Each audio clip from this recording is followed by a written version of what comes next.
Buenas noches, el día de hoy vamos a hablar sobre tres documentos que tienen relación entre ellos porque todos tratan como de la trayectoria que ha tenido la educación y la práctica pedagógica en nuestro país. Por lo tanto, vamos a tratar tres documentos que fueron compartidos también en el aula de clase. Nuestro equipo está conformado por Juan Sebastián Ramírez, Carol Gisette Franco Coronado y Valeria Villarraga Correcho. Y quien les habla, Michelle Xiomara Mancilla. El primer texto que vamos a encontrar, el primer documento, es el de las tres obsesiones de la práctica pedagógica en Colombia. Este texto lo que busca es documentar la reapertura del debate sobre la aplicación del constructivismo como nuevo método en la educación colombiana, siendo su vía principal pues la autonomía escolar. Como primera obsesión tenemos la obsesión metodológica. Esta plantea que en el proceso de enseñanza-aprendizaje la contradicción sobre el contenido y el método define su dinámica. El constructivismo, por otra parte, opta por la preeminencia del método sobre el contenido. Esto quiere decir que el contenido debe definir y, por tanto, determinar el método. El constructivismo también invierte los dos aspectos de la contradicción, con consecuencias muy nocivas para la calidad de la educación y para el cumplimiento de sus fines. Esto también dice Piaget, pues que la educación debería como adaptarse al desarrollo y al crecimiento pues de los alumnos. Por tanto, pues aquí pues como que lo contradice, entonces el texto en algunas partes tiene algunos vacíos, considero yo. Vamos a entrar ya en la obsesión del método. En esencia, el método en el constructivismo cumple el papel de ocultar la objetividad de la ciencia. De otra manera, se daría al traste con el elemento esencial del constructivismo, que es el epistemológico, porque la incorporación de la psicología del conocimiento humano a su teoría no es de su exclusividad. No es lo mismo, por ejemplo, partir de los avances de la llamada ciencia cognitiva para conducir al alumno a la duda sobre la existencia de la ciencia, como lo pretenden los constructivistas, que desarrollar una metodología basada en sus avances para lograr una asimilación de las leyes científicas. En este último caso, el alumno pues transforma el conocimiento del aprendiz que posee la realidad en un conocimiento de experto basado en las leyes de realidad objetiva. La obsesión del método que invade el constructivismo trastoca el sentido de la educación, la hunde en el formalismo y en el desprecio del conocimiento científico. Es decir, pues que básicamente deberían dejar que la educación no fuera totalmente basada en una ciencia pues sólida, sino que más bien como dejar ser alumno y que la educación y los métodos educativos se adapten al crecimiento pues del alumno. Como segunda obsesión encontramos la axiológica. Una obsesión por los valores recorre a Colombia. Es tanta la corrupción y la violencia que en todo el país se respira una ansia de restauración de valores y se le atribuye a la educación el desmoronamiento de ellos y se responsabiliza de su restablecimiento.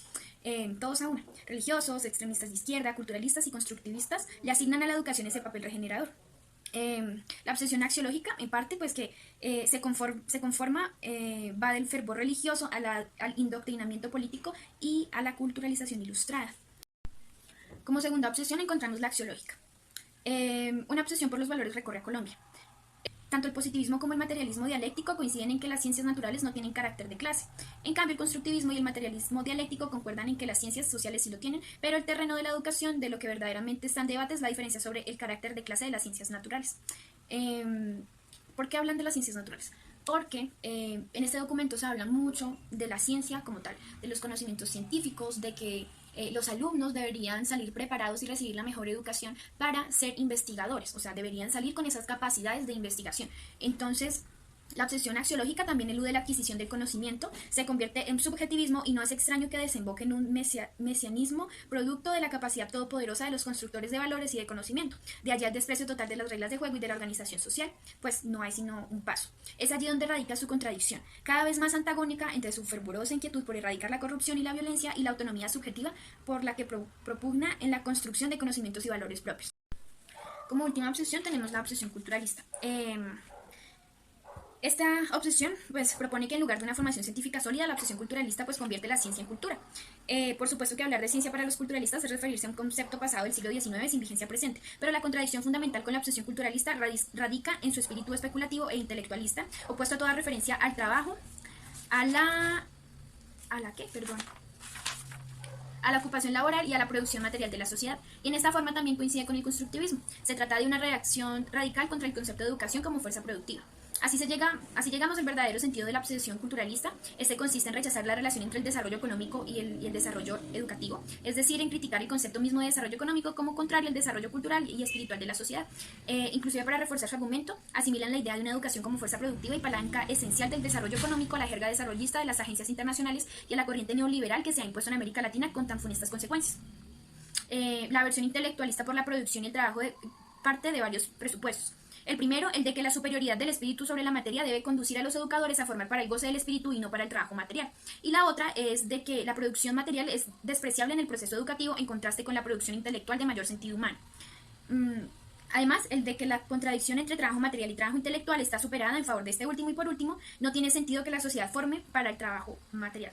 Pero pues estas son presuposiciones idealistas, pues porque el ser humano hasta ahora subsiste gracias a la utilización y la transformación de la naturaleza material. Como último, tenemos que la obsesión culturalista trastoca el sentido materialista de cultura desde el punto de vista de su carácter científico, al contraponer cultura a apropiación del conocimiento científico y tecnológico. Pues en esta forma el sentido de una educación científica como parte de la cultura queda reducida a especulación abstracta y a erudición intelectualista. Continuamos con el siguiente texto, Bolívar y Santander, una educación para un nuevo país. En este texto pues vemos plasmado lo que fue el post de la revolución independentista. Si bien se había conseguido una liberación de la colonia española, pues seguía un paso más grande que era el de la conformación como tal del país. Entonces se tenía que crear una constitución, unas leyes, unos organismos, inclusive establecer sus límites con los demás países.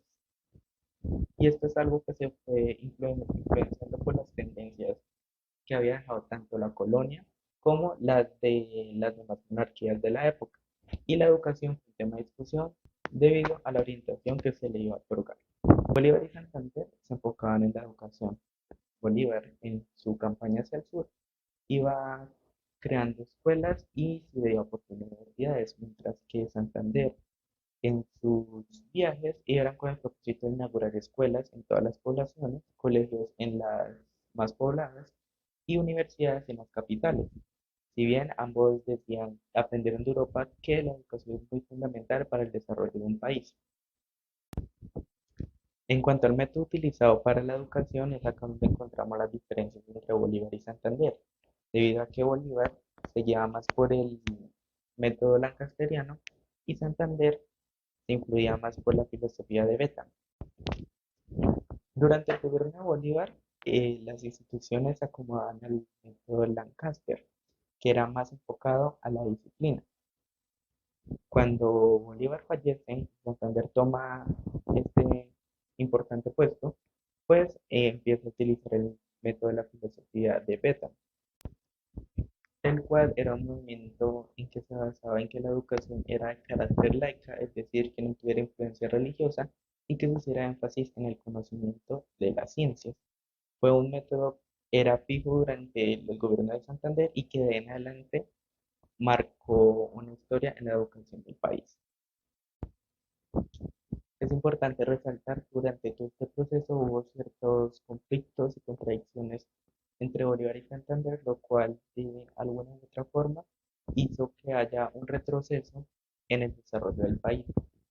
Para finalizar, se puede concluir que Santander fue una de las personas que más le preocupó la educación del país, puesto que en sus primeros años de gobierno realizó la creación de diferentes escuelas a nivel nacional en poblaciones que nunca la habían tenido, e inclusive algunas, las primeras escuelas para niñas y mujeres en el país.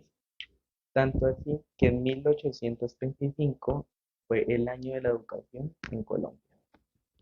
En primera instancia hablaremos de una educación por la soberanía nacional, donde nos hablan de una etapa donde el país se empezó a definir con planes de desarrollo.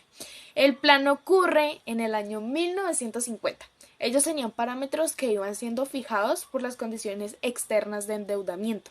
Hay un punto que es muy importante y es que durante la época del Frente Nacional, el Banco Mundial invirtió durante dicha época millones de dólares en la orientación de la educación colombiana. Pero desde hace unas décadas entró al país una agencia internacional para el desarrollo, el cual creó programas educativos como los Institutos Nacionales de Enseñanza Media, el INEM, las escuelas nuevas, que muchas personas tuvieron la oportunidad de conocer estas escuelas y colegios y tuvieron esa oportunidad. Y pues después de esto llegó la educación técnica y más tarde llegó la educación rural. Si bien lo tenemos presente, en aquellos tiempos la educación rural era mínima y escasa, y aún es muy poca. Y si hacemos memoria de cómo dio inicio de la educación rural, era por medio de aquellos radios que daban clases, y pues a medida que pasó el tiempo se dio la oportunidad de que un maestro pudiera llegar, y con esto llegaron a cada uno de ellos una área digna para recibir la educación, aunque faltan muchísimos lugares rurales. También hace mucho enfoque en cómo otros países ayudaban a los menos desarrollados. Y así, pues hacemos memoria que en 1969 Nelson Rockefeller y en su informe planteó que Estados Unidos con sus bienes serían importados para países muy poco desarrollados. También aseguró un alto empleado de la AID que el punto crucial pues, de préstamo era inducir a los colombianos a gastar el dinero en las áreas que se consideraban prioritarias, como el desarrollo. Las políticas educativas también eran insertadas en los planes de desarrollo, que han demostrado el mismo sometimiento a todos los órganos internacionales y a los intereses de Estados Unidos sobre Colombia. Ahora hablaremos 3 transformaciones históricas en la educación. Primero, la creación de FECODE, que fue una fuente de negociación para el gobierno, que fue pues precedida por 2 pares nacionales del magisterio, que ocurrieron en 1991 y en 1993. Se unieron sectores de la Organización de Educación Privada, ministerios de Hacienda, el director de Planeación Nacional y muchos más participantes que como grupos intelectuales lograron crear una confrontación del Estado contra la sociedad. ¿Para hacer cumplir qué? Las reglas de una educación digna. Otro punto importante que se hizo la transformación de devolver la educación a los educadores, pues de haber suprimido al Estado su papel de educador y ahora por el contrario haber interiorizado legalmente que el que tiene que ser educado es el Estado constituyente, hechos de trascendencia, revolucionarios, y ya no será entonces la Iglesia ni el Estado los que controlan los contenidos de la educación, sino los educadores. Por último, la autonomía escolar y el estatuto docente. Se coloca y se impone la Ley 6093 que aborda el problema financiero y administrativo de la educación. Y esto intenta poner orden a un servicio educativo caótico y anárquico, así como que ellos no querían. En la década de los 80 fue el lanzamiento del movimiento pedagógico FECODE. Esta tendencia expresaba una posición de derecha llamada pedagogicista. La pedagogía por encima del contenido y condiciones políticas de la educación. Para otros se proponía el mejoramiento de la calidad de educación, centrada en el método y no en el contenido como un elemento principal de la pedagogía. Esta posición tenía que ver con una tendencia de centro, más pedagogicista que sindical. Entre 1991 y 1994 se generó un debate a lo largo y ancho del territorio nacional, promovido por la Federación Colombiana de Educadores, sobre un proyecto de ley sobre la educación, que fue denominada Ley General de Educación. FECODE planteó como elemento denominante el concepto de autonomía escolar, es decir, el carácter autónomo de las instituciones educativas para definir los planes de estudio, contenido y orientación, para suprimir el currículo único y obligatorio que venía desde el siglo XIX. Esta ley es de un carácter verdaderamente transformador, ya que le quitó al Estado su poder sobre el método y los contenidos de los educadores, y dejó solamente la obligación de financiarla. Este movimiento, a principios de la década del 90 del siglo pasado, despojó al Estado de su hegemonía sobre la educación y logró el triunfo más trascendental en la historia moderna de la educación en Colombia. La política neoliberal sufrió una derrota histórica.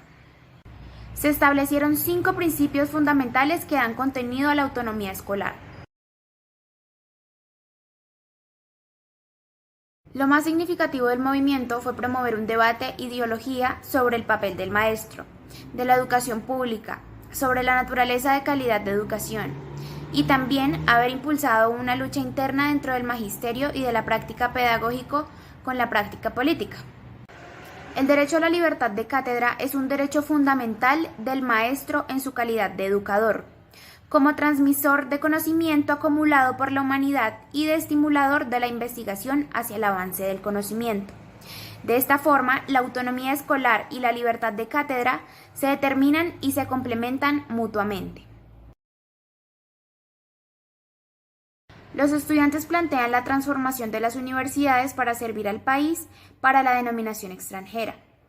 A finales de 1971 se lograron acuerdos entre la Universidad de Antioquia y la Universidad Nacional de Colombia, con consejos superiores y directivos con la participación de estudiantes y profesores elegidos popularmente por las instituciones.